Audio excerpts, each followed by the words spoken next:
15-ші сөз. Ақылды кісі мен ақылсыз кісінің менің білуімше бір белгілі парқын көрдім. Әуелі, пенде адам болып жаратылған соң, дүниеде ешбір нәрсені қызық көрмей жүре алмайды. Сол қызықты нәрсесін іздеген кезі, өмірінің ең қызықты уақыты болып ойында қалады. Сонда есті адам орынды іске қызығып, құмарланып іздейді екен дағы, күнінде айтса құлақ, ойланса көңіл сүйсінгендей болады екен. Оған бұл өткен өмірдің өкініші де жоқ болады екен. Есер кісі орнын таппай, не болса сол бір баянсыз, бағасыз нәрсеге қызығып, құмар болып, өмірінің қызықты, қымбатты шағын итқорлықпен өткізіп алады екен дағы, күнінде өкінгені пайда болмайды екен.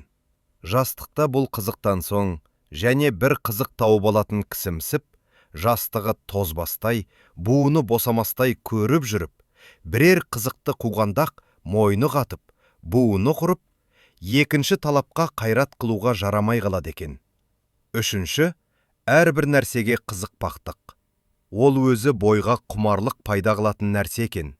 Әрбір құмарлық өзіне бір дерт болады екен. Әр түрлі құмар болған нәрсеге жеткенде, яки әне-міне жетер-жетпес болып жүргенде, бір түрлі мастық пайда болады екен.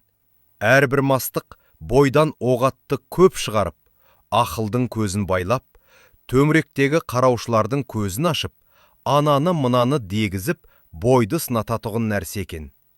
Сол уақытта есті кісілер үлкен есі шықпай, ақылды қолдан жібермей, бойын сынатпай жүріп ізденеді екен. Есер кісілер ертоқымын тастап, бөркі түсіп қалып, етегі атының қықын жауып кетіп, екі көзі аспанда, жынды кісіше шаба беруді біледі екен. Соны көрдім. Егерде есті кісілердің қатарында болғың келсе, күнінде бір мәртебе, болмаса жұмасында бір, ең болмаса айында бір, өзіңнен өзің есеп ал. Сол алдыңғы есеп алғаннан бергі өмірді қалай өткіздің екен?